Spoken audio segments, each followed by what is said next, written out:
Steve Cooper, Rank Success, and this is another in the short series of videos that I'm doing for officers who aspire to promotion primarily to sergeant and inspecting ranks in the UK Police Service.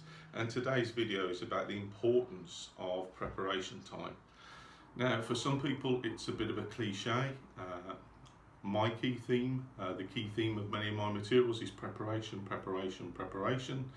And leading a busy life with your family and other commitments, it can be quite hard to actually think of that as anything other than a bit of a scratched record. And I sometimes feel like it's a bit of a scratched record in terms of trying to communicate that as a message to candidates.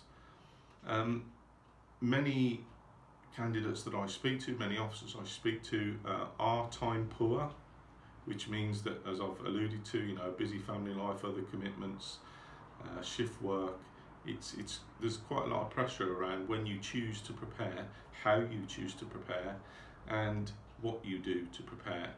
So the time that you use for your preparation is critically important. So some of the people that I speak to and some of the successful officers that I've worked with have said that they don't really have the time, or they haven't used their time properly, and there's a lot of honesty that goes on with that. So if I start thinking about some of the people, off the top of my head, Rachel was one of the successful sergeants. She had previously prepared or tried to prepare for promotion 4 times. There is Dan, who tried 7 boards over a 9-year period. David 4 times before he was successful at detective inspector. Lee 3 times, successful on the 4th time. Jonathan 12 times over a period of time. That's right, 12 times. And that just reflects the fact that, as I've alluded to, people are busy, they need to use their time effectively, and that is the importance of the smart use of your preparation time. However long that you allocate yourself or allow yourself to prepare. Now, I would always say, when you've passed your sergeant's or inspector's exam, most of the time you're going to go for promotion at some stage, unless you just wanted to do it for the sake of it. And I don't think there's too many officers around that would go through that preparation time to pass the exam and then not try and convert it into the next rank. So the smart use of time is important. So planning it, everybody's different. Some people can just prepare for a couple of weeks and walk straight into a promotion board. Others can't. Many people think they can. And in some forces where you can go up and just sign your name at the bottom of a list effectively, and then turn up on a promotion selection process, that can be a pretty bruising experience, particularly if you haven't thought about how you're going to prepare. And how you're going to structure, or at least recognise and work with and be able to present your own evidence, whatever the selection process you face.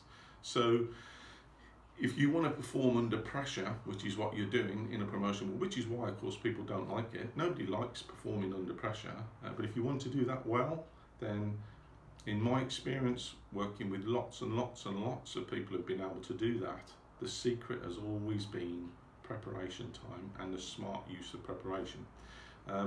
If you want to perform well under pressure, you can't just jump in and expect to be able to do it. If you were a champion, if you were a runner and you wanted to run a half marathon, you wouldn't turn up and expect to seriously compete with people who have been preparing for the race. You wouldn't expect, unless you're absolute gifted, to be able to even compete with them. And it's the same kind of analogy for promotion processes. Those who focus on smart preparation tend to convert their aspirations into leadership success in terms of achieving sergeants and inspector positions in the service. So the people that I spoke about earlier on, Rachel, Dan, David, Lee and Jonathan, eventually succeeded. And the point being is, whilst not always having time to prepare, actually there is time to prepare at some stage, and it's a common thing that I find that people seek help, seek support, seek guidance or assistance when they've exhausted what they believe to be their resources. The great thing about that is they've got the growth mindset, resilience, and that will serve them well in the rank.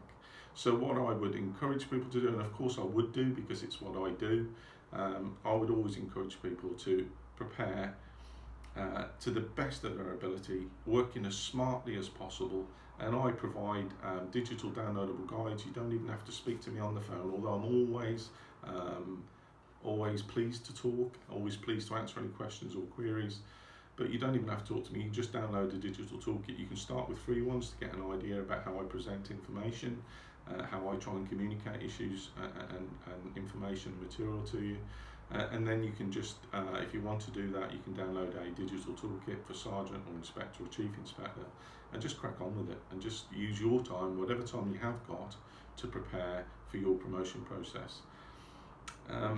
Some of the benefits of doing that are improved knowledge, first and foremost. Everybody has gaps in their knowledge and they don't even know that. They don't know about the knowledge gaps. Generally, cops have got lots of experience, but not the knowledge that goes around promotion selection processes. So reading a guide to help you is a great way of boosting your knowledge.